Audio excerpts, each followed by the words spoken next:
Hello, everyone, and welcome to today's telephone town hall with Congressman Rob Bresnahan. During today's event, we'll be taking questions from constituents like you. To ask a question, please press star 3 to enter the question queue. And during this call, you can sign up for our newsletter by pressing star 6 at any time. Again, press star 3 to ask a question and star 6 to subscribe to the newsletter. With that, I'll turn it over to Congressman Bresnahan. Congressman, the floor is yours, sir. Good evening, Northeastern Pennsylvania. Thank you so much for joining me tonight for another discussion on the government shutdown, what federal resources are still available, and how I can best represent you in Congress. As Dirk said, thank you again for joining us. If you have a question, please press star 3 to be added to the queue and ask a question. If you would like to sign up for our newsletter, The Bresnahan Beat, please press star 6. Well, today marks day 14 of the government shutdown. The short-term funding bill we passed in the House to keep the government open still sits with the Senate. Any minute now, the Senate will be voting for the 8th time. So if something changes before the end of this call, we will be sure to let you know. And I know there is a lot of confusion about this out there. So before we get into questions, I want to explain what this funding bill is, specifically known as the Continuing Resolution. The Continuing Resolution, or CR, as I'm sure many of you are hearing it, is a funding bill that maintains the government's current funding levels. The specific bill would keep the government open for 7 weeks through November 21st and has absolutely zero new policy changes. It would not cut any spending whatsoever. It is a clean resolution that allows us to keep the government open while we continue to negotiate the traditional appropriations funding process. I voted to keep the government open. I voted to protect services for small businesses, our seniors, our veterans, our TSA, our air traffic controllers. I voted to make sure that the 10,000 federal employees in our district still receive a paycheck. This shutdown, like I said on the last call, I feel was entirely preventable, but extreme Senate Democrats refuse to reopen the government. Political games are not helpful and instead harm our troops and those who rely on essential government services like Social Security. So tonight, I am here to answer your questions on the government shutdown and how it may affect you and our region, and I'm going to turn it over to the phones. Thank you very much, Congressman. Again, if you've got a question on your mind, please press star 3 on your telephone keypad to enter the question queue. And we start the questions with Shelley on the line. Hi, Shelley. Welcome to the call. Go ahead with your question, please. Hi. Hello, Congressman. I'm just wondering, having friends and family in the military, will the troops get paid? I've seen conflicting reports about them getting paid tomorrow, but are they getting paid tomorrow, or will they continue to get paid after the shutdown, if the shutdown persists? So it is our understanding that President Trump has directed the Defense Department to use all available funds to pay the troops tomorrow on October 15th. Inside of the House and the Senate, if it was to go through the traditional legislative process, we needed to have the government reopened by October 13th in order for payroll processing to take place. But it is our understanding that the troops, this includes the Army, Navy, Marines, Air Force, and the Coast Guard, will be paid tomorrow. I am an original co-sponsor of the Pay Our Troops Act, which would ensure our active duty service members don't miss a paycheck during the government shutdown. We have not received any information contradictory to the idea that October 15th or tomorrow that our troops will receive their pay. And I've spoken to a handful of service members and families where, you have troops that are on auto withdrawal from their bank accounts. You do not have an extra month of reserve cash just sitting there with auto loan payments for cars and rent and utilities and health insurance and everything else that a family relies on. So I commend the president for making this advance through the Department of Defense, and it is our understanding that our troops will be paid tomorrow. Now, I'm not sure if this continues into another month. By then, we will be doing and holding another one of these calls. But at least for tomorrow, we anticipate our service members receiving their paycheck. Thank you for that question. All right, next up, we've got Ryan from Scranton joining us. Ryan, you are live with your congressman. Go ahead with your question. Good evening, Congressman. My question to you was I'd read about a bill you'd introduced to stop income tax during the government shutdown. If you could just kind of explain that a little bit. Absolutely. Actually, it was during our last telephone town hall this idea came to mind. We introduced No Taxation Without Operations Act, which would prevent the IRS from taking Americans' hard-earned money while the rest of the government is not delivering on its services. More specifically, it would prevent the IRS from collecting federal income tax throughout the duration of the government shutdown. It would also protect federal workers and contractors who are furloughed or working without pay by exempting their back pay from federal income tax when the government ultimately reopens. I find it a ridiculous double standard that when Washington shuts down essential services for American families like yours, it still holds on to the authority to tax you. So why should you be asked to meet your obligations to pay income taxes when partisan politics prevent Congress from meeting its most basic obligation?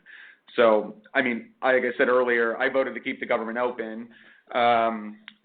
Senate Democrats chose to play politics with American paychecks and government resources.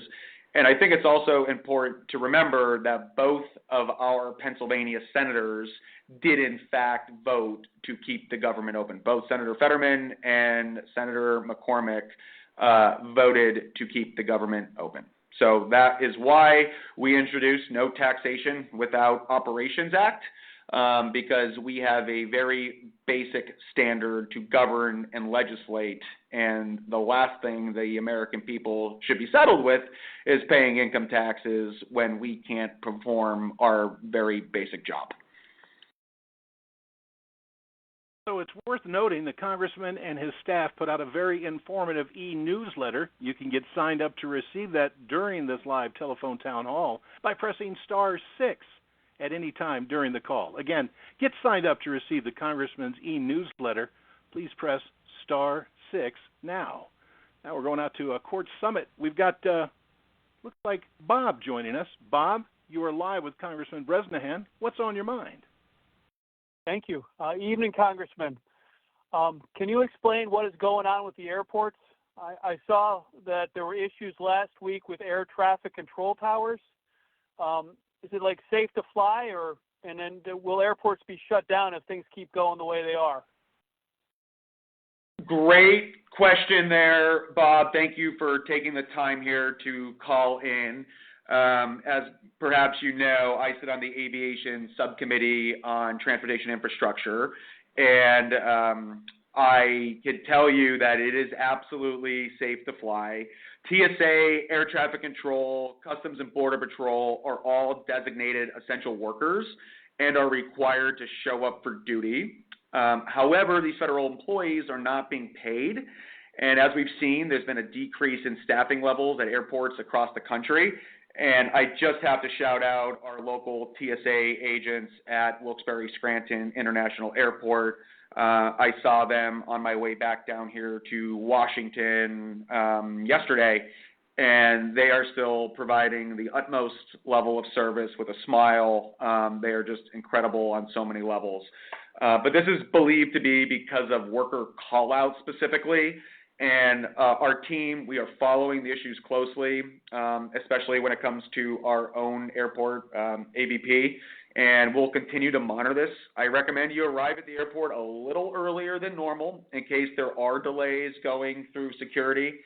I think it was 11 airports last week across the country that had a shortage of air traffic controllers and caused some delays. Also, something to note is on October 27th, this is more of a macro issue, the funding for the Air Traffic Controller Academy runs out of funding. They are operating on the last funding cycle. So as you're talking about attracting new air traffic controllers, this will certainly disrupt the training and the pipeline to replenish our retiring air traffic controllers.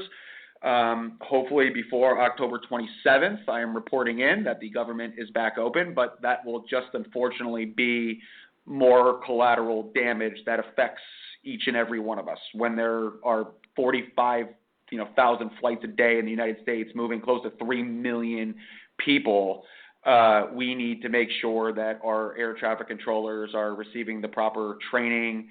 And you know what, just be aware that they are serving us right now without receiving a paycheck. So if we do have any air traffic controllers on, or any of our other federal workers that are working without a paycheck, thank you for what you are doing and continuing to serve and to the highest level of service imaginable. So as a sidebar to Bob, your question, thank you for showing up and doing your job. It's really appreciated.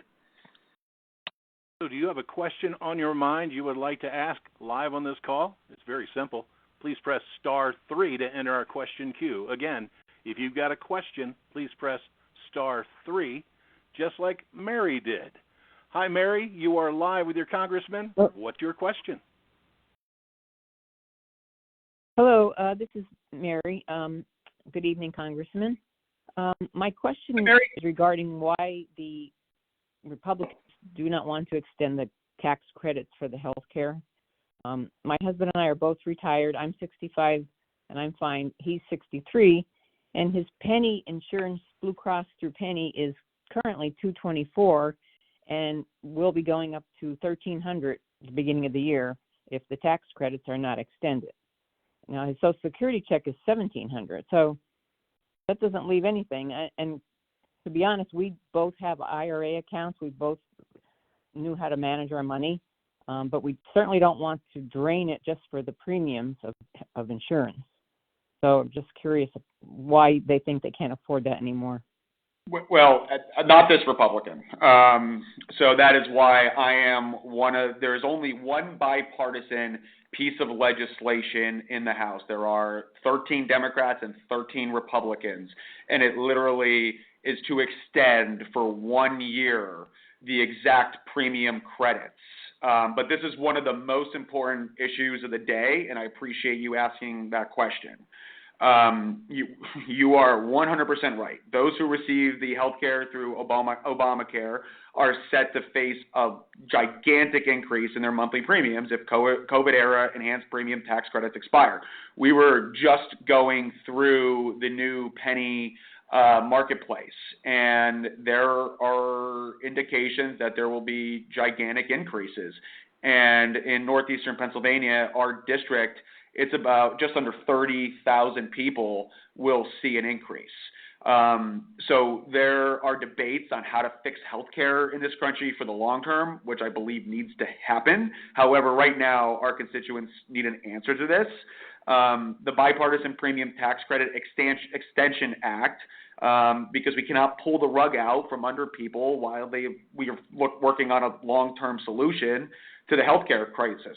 I mean, just as you phrased it, I mean, you're going from under $300 to $1,300, and you're talking about Social Security and retirements. Like, it's totally irresponsible to expect anyone to just drain their savings to be able to pay for health insurance, every month. It's just not fair. So I do believe that. Here's the thing. I think we need to reopen the government, and we need to absolutely get to the table and figure out a solution for these expiring credits, whether that is incorporating an income cap into the equation. There has been dialogues happening around who can be supportive, even in our conference and part of the Problem Solvers Caucus, the bipartisan group that I'm on. There hasn't been a magic number ironed out. Is it 100,000 single? Is it 200,000 married filing jointly? Is it 300,000? There's been numbers. Is it 50,000? So there hasn't been a line established specifically on it, but it's certainly something that needs to remain in the forefront of the conversation. Inside of the continuing resolution that we voted, there's a place for policy conversations to take place, and this is absolutely one that needs to remain in the forefront. No questions about it. But in the meantime, let's make sure our air traffic controllers, our veterans, our TSA agents, our federal workers, they're remaining in a position to feed their families. And at the same time, let's get back to work and figure out a way to address the increasing costs in healthcare. That's why I'm down here. We have to do something about it. So, Mary, thank you for that question. I agree with you 100%. So there's a rather cool feature that we have on the platform that we're using for this live telephone town hall, and that is an ability to poll. And we're looking for everybody that is on the line with us right now to use your telephone keypad to respond to this question. Read the question twice. Question is, do you believe Senate Democrats should reopen the government so we can pay our troops, keep our national parks open, and ensure access to vital government services? Please press 1 for yes, press 2 for no. Again, everybody listening in on the call, please use your telephone keypad to give us your answer to this question. Do you believe Senate Democrats should reopen the government so we can pay our troops, keep our national parks open, and ensure access to vital government services? Please press 1 for yes, press 2 for no. All right, I see a number of people are keying in their response. Thank you very much for participating in the poll question. And don't forget, if you've got a question that you would like to ask live on this call, it's very easy to enter the question queue. Please press *3 on your telephone keypad. And let's go meet Constable Brad, who's joining us on the line. Constable, welcome to the call. Go ahead with your question, please. Hi, good evening, Congressman. This is Constable Brad Mann. We met a few weeks ago up at the old Pocono Palace.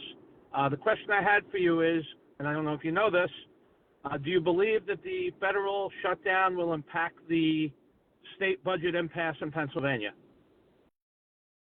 Constable Brad, thanks for calling in. Nice to hear from you again. I think there's a few different parameters here that are we're in a unique situation in the Commonwealth of Pennsylvania because of the state budget now being 3 months late. What I can tell you is there has been some specific examples relevant to school districts where the federal money was released back to Harrisburg, but because of the budget impasse in Harrisburg, they are not releasing the funds back down to the local level school districts. Another issue is relevant to childcare. I was speaking to a local YMCA, and the way that they receive reimbursement through the state, these nonprofits don't have working lines of credit. These small businesses don't have astronomical levels to be able to withstand the storm. I mean, you're over 100 days. And then a lot of nonprofits are considering taking out lines of credit with where interest rates are. They don't have a way to remain solvent. So I think it is a parallel problem on both levels. The national parks are a good example that there is going to be ramifications, and what is extremely unique for our situation is we don't have a federal appropriations continuing resolution, and then the state legislator is going through the various different hurdles. But we are in a catch-22 here because of the both state and federal government now arriving at impasses. So there is different situations that have been, we have been working through the constituency case side and making sure that the feds at the end of the month released the funding back to Harrisburg, and then have been working in part on the local level to make sure that first and foremost the state received the funds, and then obviously working through and encouraging our state legislators to do the same thing that we're trying to do in Washington and come together and pass a budget. I'm not overly involved, obviously, on the state level debacle going on. They are both equally as problematic. The difference is, especially when the federal government sends money back down to the states, and that money ultimately isn't ending up where it was designed and allocated, that's where I am frustrated. So something has to give here on both fronts. So a moment ago, we asked a poll question, and these are the results. 83% of those that responded feel that the Senate Democrats should reopen the government so we can pay our troops, keep our national parks open, and ensure access to vital government services. So thank you very much for everybody taking the time to respond to that poll question. And we're going to go back to another live caller question. We've got Leonard in Jefferson Township. Leonard, you're live on the call with Congressman Bresnahan. What is your question? Hi, Congressman. It's Lenny Amica, Air Traffic Controller up at Wilkes-Barre. We've met a couple weeks ago when you came to tour the facility. We appreciate everything you've done for us. Do you know, and for anybody else that was calling, it's absolutely safe to fly. I can tell you the men and women I work with are being absolute professionals despite the looming threat of a no paycheck coming about. Do you know of any legislation possibly in the works to pay air traffic controllers? I know the military is through the research and development, and law enforcement, something's coming through for them. But anything specifically for air traffic controllers who are 2 weeks away from a $0 paycheck? Lenny, I'm so happy you validated that the skies are safe, and that so far has been one of my favorite visits, visiting all of you up there. And like I had said earlier on the call, thank you for what you are doing and showing up with a smile each and every day. But yes, there is. We are a co-sponsor of HR 5455. It's the Aviation Funding Stability Act, which ensures our nation's air traffic controllers and essential safety personnel who work at the Federal Aviation Administration are paid during the shutdown. There is a few different other pieces relevant to Homeland Defenders Act, or Pay Our Border Patrol and Customs Agent Acts, Pay Our Troops Act, Prevent Government Shutdowns Act, No Pay for Congress during default or shutdown. And also, I had seen some positions about the administration saying that we weren't going to back pay furloughed employees. I've heard rumors of this, but I firmly believe all federal workers, regardless of their furlough status, should be paid. The burden of funding the government rests on Congress. That's our job. It is not the federal workers' fault that the government is not funded. There's another piece that's a little bit more encumbersome than specifically air traffic controllers. It's the Government Employees Fair Treatment Act of 2019. Requires all furloughed or unpaid essential workers to receive immediate retroactive pay once funding resumes. And you can bet every dollar, every concept you can that I'm going to continue to advocate for you guys every single day to make sure not only that you get your paycheck and that you're entitled to the back pay and receive it. So don't forget, during this live telephone town hall, you can press *6 on your telephone keypad and get signed up to receive the very informative e-newsletter that the Congressman and his staff put out. Again, get signed up. Please press *6. The next caller, we've got, looks like Dennis in Honesdale. Dennis, welcome to the call. You're live with Congressman Bresnahan. Go ahead, sir. Yes, hi. Thank you. Congressman Bresnahan, I keep hearing that there needs to be a constitutional amendment in order to stop people from, or stop the Congress and the representatives from getting paid when they're shut down.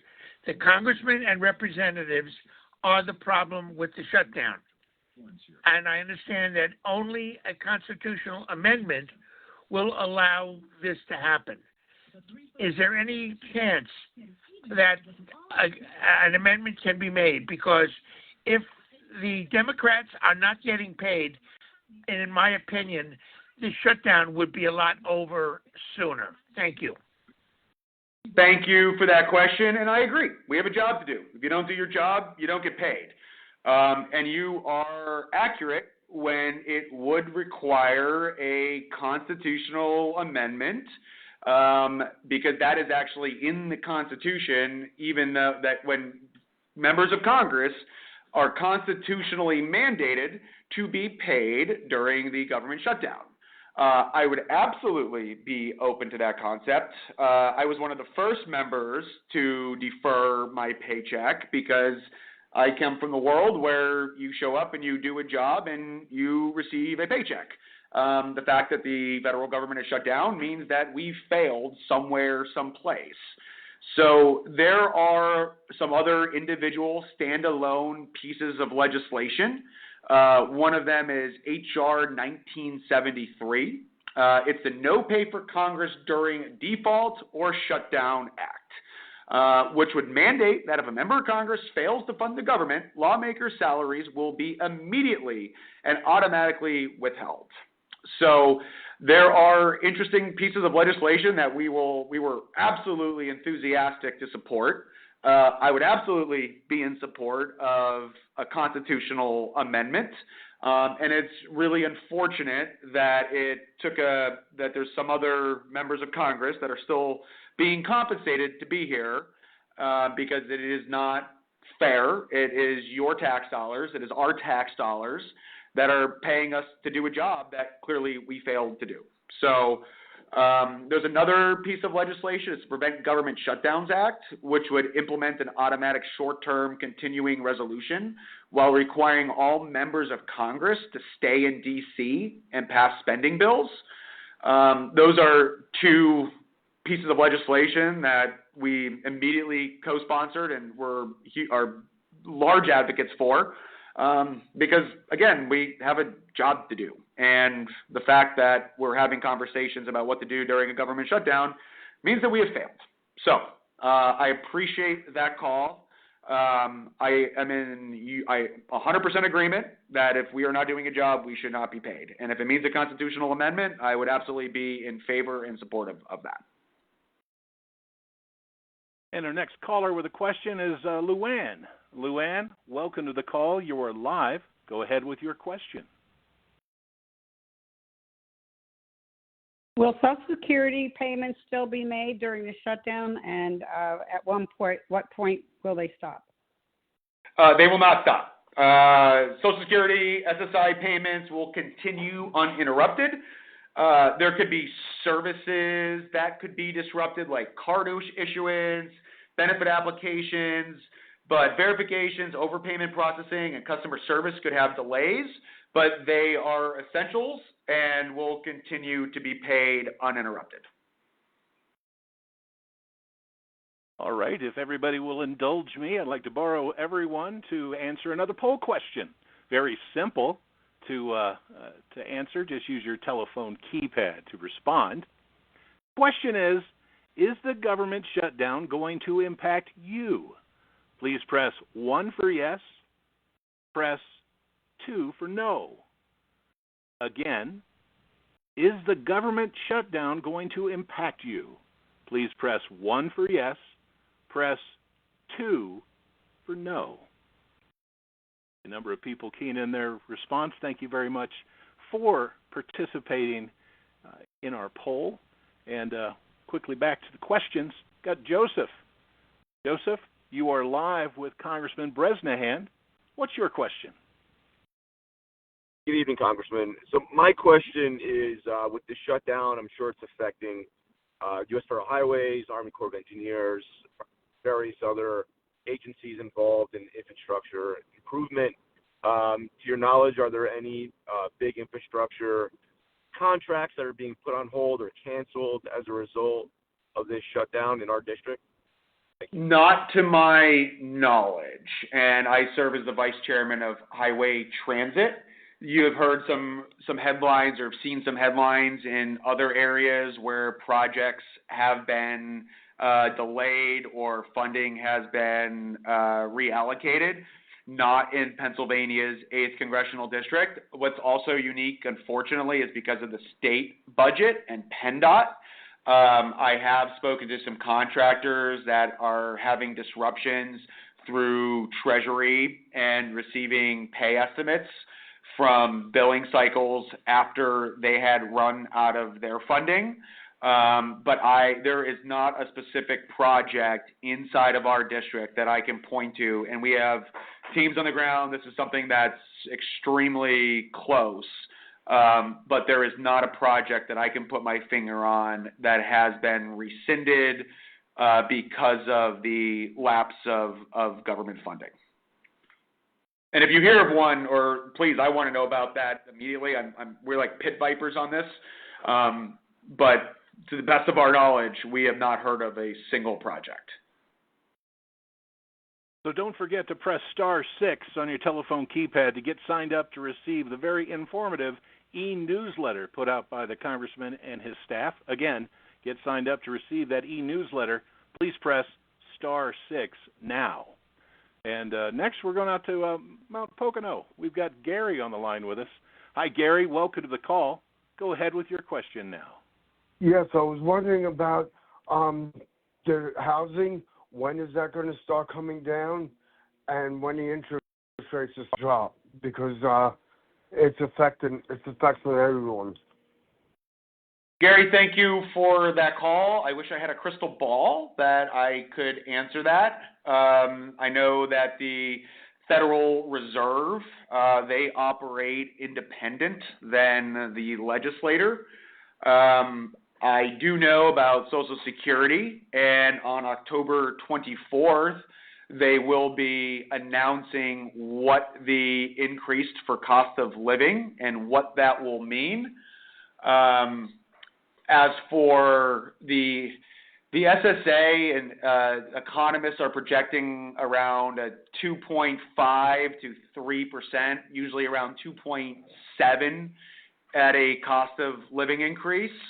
But as for the side on housing costs, something that we need to do and get back to work on in Congress is the permitting aspect. That is what is driving up the cost of construction. Building materials have exponentially become more expensive. The land development, engineering, and work that you need to do to be able to put a shovel inside of the ground, and that's something that both Republicans and Democrats agree on, that there is a way to be able to construct these projects more economical. For interest rates, I agree. It is not sustainable when you are looking at a 30-year mortgage. The down payment on top of the escalation in price of housing. I wish I had a crystal ball to give you that answer and tell you on December 21st you would see a 5% price reduction, but that's just impossible for me to say. So thank you for that. I wish I could give you more clarity, but thank you for the call. Moving on to our next caller with a question, we've got Lorna joining us on the line. Hello and welcome, Lorna. You are live with the Congressman. Go ahead with your question. Okay, thank you. Congressman Bresnahan, hi, this is Lorna from Wilkes-Barre calling. And this is a little bit off topic, but I was wondering, will you be releasing the Epstein files as Trump had initially promised us? Love that question. Last month, I voted to release the Epstein files, and I voted for the House Oversight Committee to investigate the government's handling of those files. If legislation to release the files comes to the floor again, and I will absolutely vote for it. No questions asked. In all this, there is a caveat that I need to make sure that victims' names and identities are protected. But absolutely, I mean, I was, when all of this was happening, I was probably 9 years old. And these stories from some of these survivors are absolutely horrible. And those people should be brought to justice regardless of where they are in the ecosystem. So when that comes to the floor, I would be happy to vote for it again. And a moment ago, we asked a poll question. There seems to be a little bit of uncertainty. We have a split response here, 50% yes and 50% no to the question of, is the government shutdown going to impact you? So with those results, we'll move on to our next caller, but I certainly want to thank everybody for responding to the poll question. And next up, we've got Sean on the line with us. Hi, Sean. Welcome. What's on your mind? Yeah, Congressman, I would like to know, so we've been waiting for our tax return since April, and I know we have been in contact with your office, and I'd just like to know, like, what's being done to kind of move things along and kind of speed them up a little bit, and because this is ridiculous, 5 months waiting for a tax return. So, yeah. You opened up a case with our team on the IRS side? Yes. So I know one thing that has been really impacting our ability to perform casework is because of the key personnel inside of the various different agencies, from Social Security to VA to the IRS specifically. We send in an inquiry, and we get an out-of-office email reply, which has been incredibly frustrating for me because casework is what I pride this entire operation on. 5 months is, I agree, far too long. We have been working diligently on every other case. I think we've solved nearly 1,500 cases. I think we have received nearly 1,800 in total, and we received over $3.3 million back for taxpayers in northeastern Pennsylvania. And the top agency for casework is the IRS. It's you not receiving your funds. Give us a chance to stay on this as the government reopens. What is the IRS doing? What could we do? They certainly need to have accountability. That's exactly why I introduced the piece of legislation, no taxation without operation, because of how frequently we see cases specifically revolving around the IRS and how inefficient the process is. There's not a phone number. You do get a phone number, you're on hold. So that's something that we take a lot of pride in within this office, and I'm going to give out some phone numbers as well. Our Washington, D.C. office, which you can call, initiate the case out of our D.C. office. The phone number is 202-225-5546. Our 44th office, 570-763-6120. Monroe County, 570-534-6220. And you're always welcome to call the Washington, D.C. office at 202-225-5546.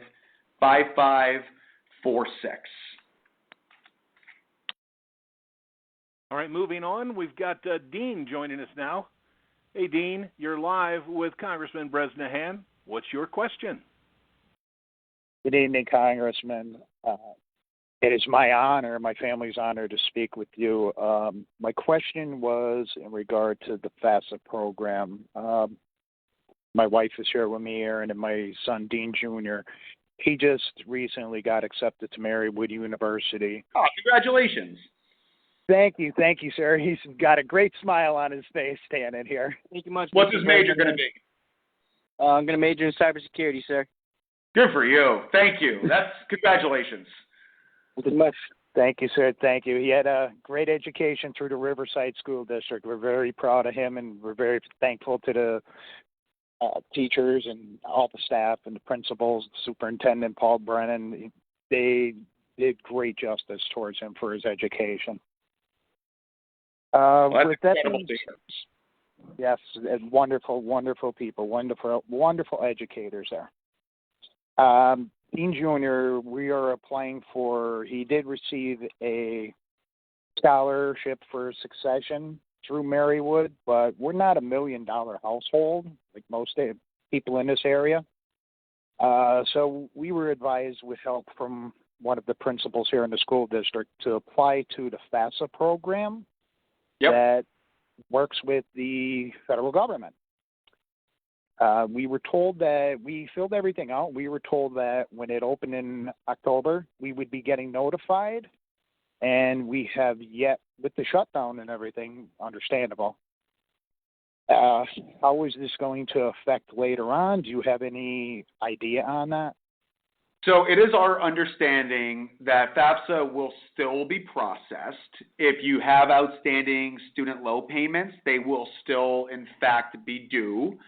The aid disbursement will continue. Initial disbursements of federal aid like Pell Grants, student loans are expected to continue as planned because they usually fund these programs in advance. The long-term impact could be in exactly what you're saying, the delay in processing. Our understanding is the majority of the federal student aid staff was furloughed. That this example could require human intervention and could take longer to resolve. I know they have limited customer service, the verification, because they have to cross agency data with income verifications with like the IRS, Social Security. There could be delayed because of the limiting staffing. But if you said you applied for this in October, well, yeah, the government, in essence, 14 days ago we applied. And I'm worried about the backlog as well because of the furloughed employees. But let's sidebar on this. I'll be happy to start an inquiry, start a case file on this, and ping them and see what kind of answer we get. And I would say give the 40 Fort office a call, 570-763-6120. This is something that we would love to be able to advocate for you and your family and on your son's behalf. Moving on now, we've got William coming to the line. William, welcome to the call. You're live with the Congressman. Go ahead with your question. Hello, Congressman. Hey, how are you? How are you this evening? Well, you know what? I wish the government was open, but I'm down here in Washington and fighting nonstop here for Pennsylvania's aid. I'm hearing a lot of things about who's going to get paid, who isn't going to get paid. And my question is, I've been a volunteer fireman my whole life. Thank you. And we don't get paid at all.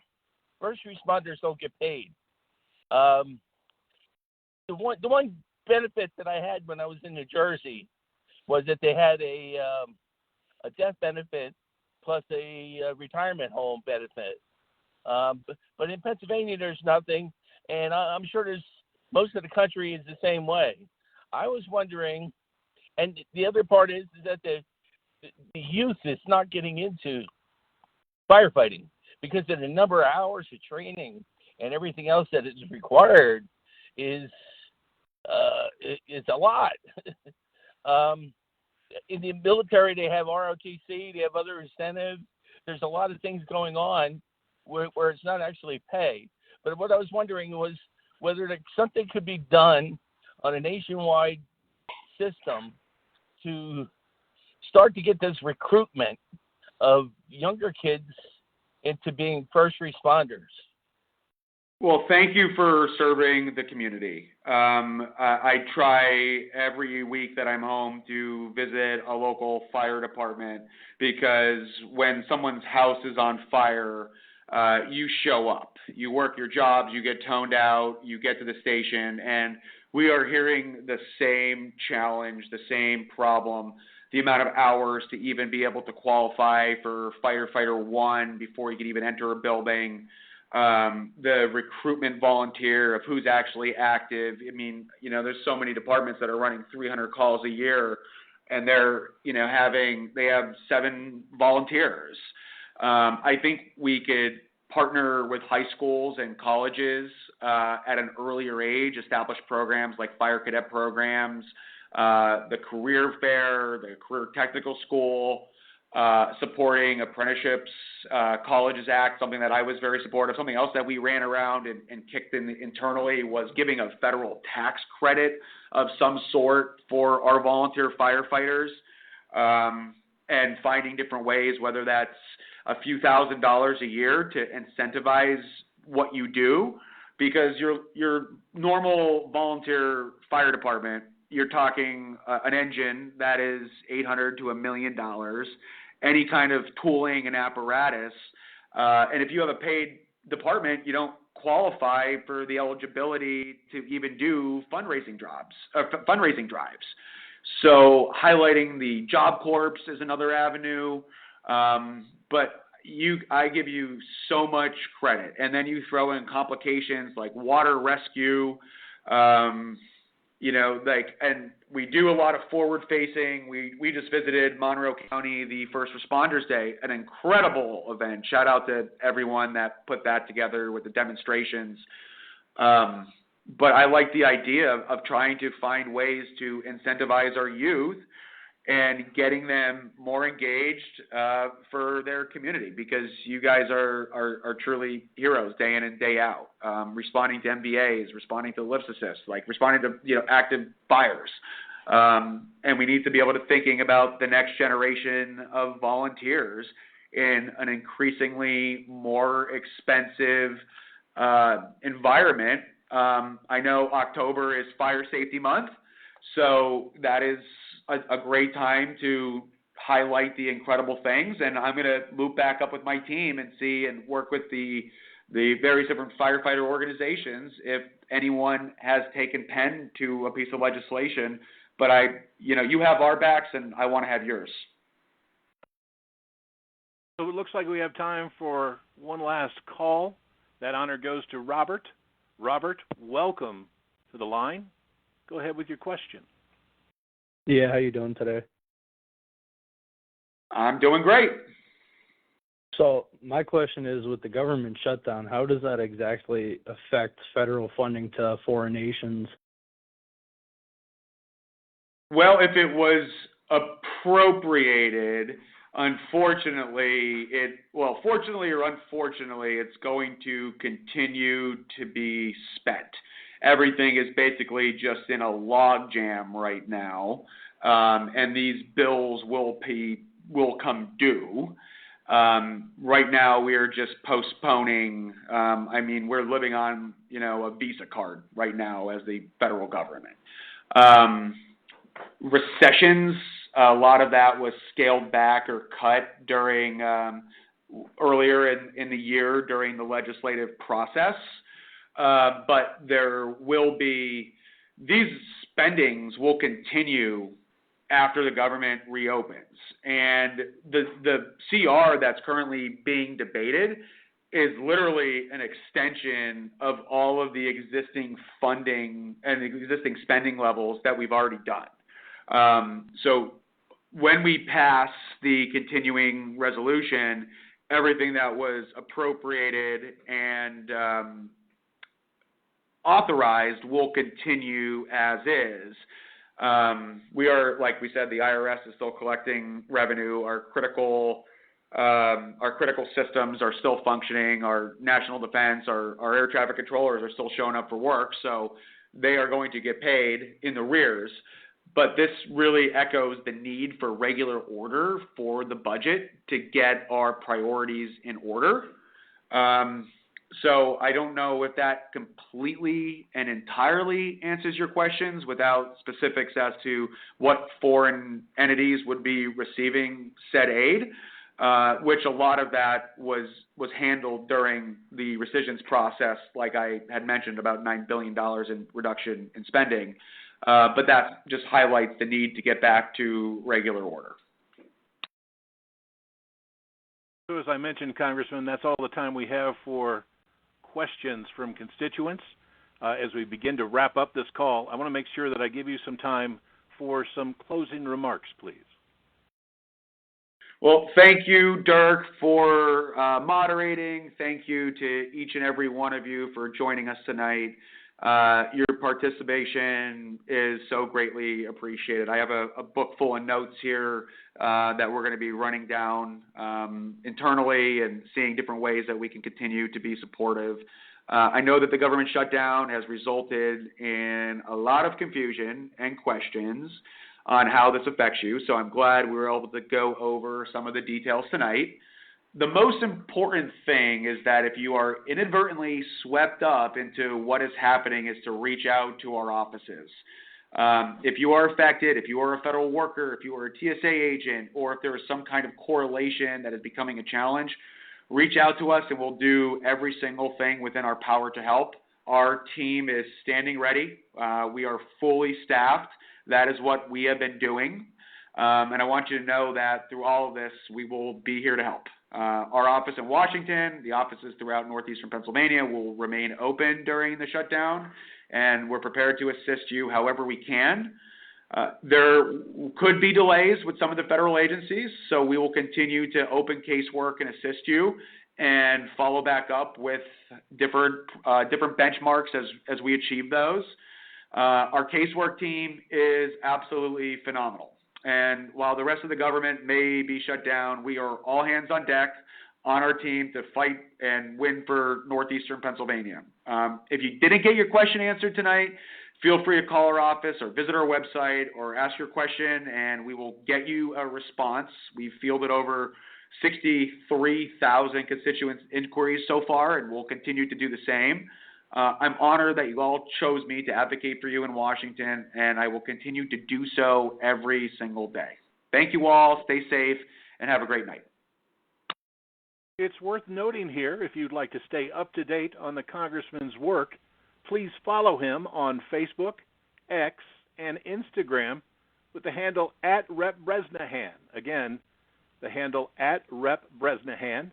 If you'd like to subscribe to his e-newsletter, at this point in the call, simply stay on the line and leave us your name and email address after the tone. Thank you for sharing your time with us this evening. We hope you stay healthy and safe and have a great night. This concludes our call. Goodbye.